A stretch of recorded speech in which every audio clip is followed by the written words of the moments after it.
Бұрынғы өткен заманда жақсылық, жамандық атты екі адам болыпты. Бір күні жамандық жаяу жүріп келе жатса, артынан бір атты кісі жетіпті. Екеуі жөн сұрасып, қайда бара жатқанын білісіпті. Ол келген жақсылық екен. Сонда жамандық тұрып, «Жақсылық, сен мені артыңа мінгістіре кетші» депті. Жақсылық, «Олай болса, сен қазір мына атқа мін де, біраз жер жүріп барып, түсіп, атыңды байла да өзің жаяу кете бер. Содан соң мен жетіп, атпен біраз жерге жүріп, саған тағы байлап кетермін. Сөйтіп баратын жерімізге кезек мініп жетейік. Екеуміз мінгізсек атқа қиын соғар» депті. Сонан соң жамандық атқа мініп алып, сол кеткеннен жақсылықты есіне алмастан кете беріпті. Жақсылық шаршап, арып ашып, кешке жақын бір күркеге келеді. Ішіне кірсе, жан жоқ. Бірақ ортада бір үлкен қазан алсулы тұр екен. «Айдалада қайнап тұрған не қылған тамақ? Дәм татайын» деп бір саусағының ұшын батырып, дәм татады да күрке төбесіне шығып жатады. Бір уақытта қасқыр, түлкі, арыстан үшеуі келіп күркеге кіріпті. Түлкі тамақты көре сала, «Ойбай, мына тамақты біреу жепті» деп байбалам салады. Қасқыр мен арыстан екеуі, «Кім жеуші еді? Адам келетін жер ме бұл жер?» деп кейіген соң, түлкі сөзді доғарып, үшеуі отырып тамақ ішіп әңгімеге кіріседі. Арыстан, қасқыр, түлкі үшеуі көрген білгендерін айтысады. Арыстан мен қасқыр түлкіге, «Түлкі, сен не көрдің, не істеп білдің?» дейді.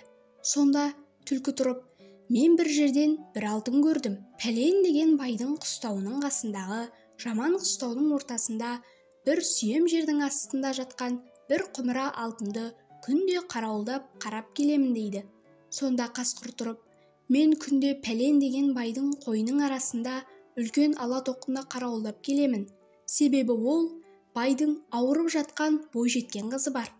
Қандай ем қылса да жазылмайды, және оның емін ешкім білмейді. Бірақ мен білемін, ол қызы жазатын ала тоқты. Ала тоқтыны сойып өкпесіне жегізсе жазылады. Тағы да ол бай жар салған. Кімде-кім осы қызымды емдеп жазса, соған осы қызымды беремін» деп. Бірақ оның емін әлі ешкім тауып айтқан жоқ. Тауып айталмайды да дейді. Кезек келген соң арыстан тұрып, «Мен де түнде барып, түген байдың жылқысының біреуін жеп келіп жүрмін.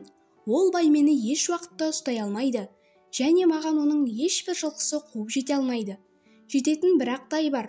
Ол тай пәлен тоғайдағы жылқының ішінде. Сол тайдан басқасынан мен құтылып кетемін. Және ол байдың жар салғаны бар. Кімде-кім менің жылқымды жеп жүрген арыстанды ұстап берсе, соған бір үйір жылқымды беремін» деп. Олар әңгімелерін аяқтап, ұйықтап қалады да азаннан тұрып бет-бетіне кетеді. Жақсылық олардың барлық әңгімелерін естіп алып, адам емдеуші болып, байдікіне келеді. Бай оның түріне қарап, «Осы емші шығар» деп ойлап, «Жоғары шық» дейді. Жақсылық отырған соң бай, «Қызыма бал ашып бер» дейді. Жақсылық «Мақұл» дейді де, қызды қарап, «Баланы емдетпей босқа қинапсыңдар ғой.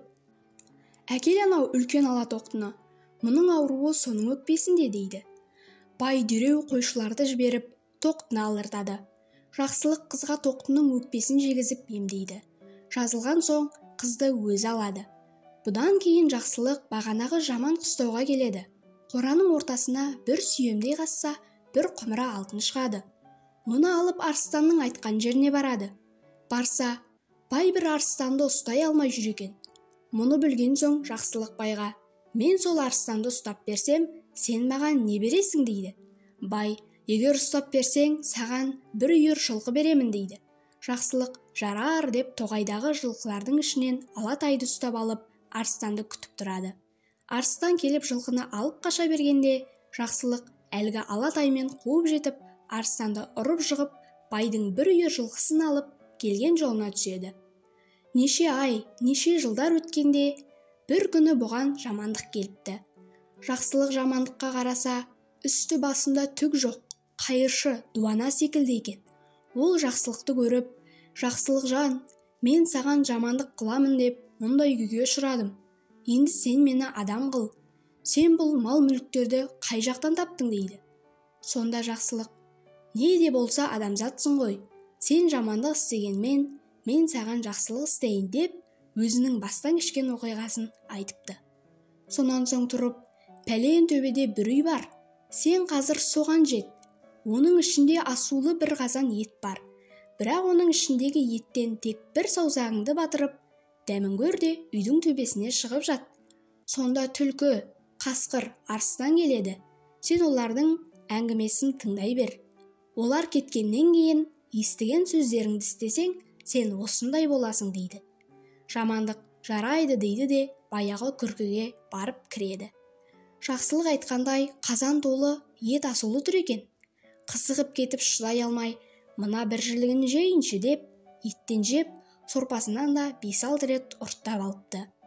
Сөйтіпті де үйдің төбесіне шығып жатыпты. Бір уақытта түлкі, арыстан, қасқыр үшеуі күркеге кіреді. Түлкі тамақтарды көре сала, ойбай, мына еттің тоқпақ жілігі жоқ, омыртқасы жоқ, сорпасы жоқ, біреу жепті дейді. Оған арыстан мен қасқыр, кім жеуші еді? Бұл жерге адам келуші ме еді? Деп көнбейді. Жоқ, бір бәле бар, мен түс көрейінші деп, түлкі жата қалыпты да, аздан соң қайта тұрып, осы күрке үстіне шығайықшы, сонда бір бәле бар секілді, депті. Бұл сөзін қасқыр мен арыстан да мақұл көріп, түлкі төбеге шықса, жамандық жатыр екен. Үшеуі жамандықты бас салып жеп қойыпты. Сөйтіп жақсылық жақсылығынан өмір сүріп, мұрат мақсатына жетіпті. Ал жамандық жамандығынан ит құсқа жем болыпты.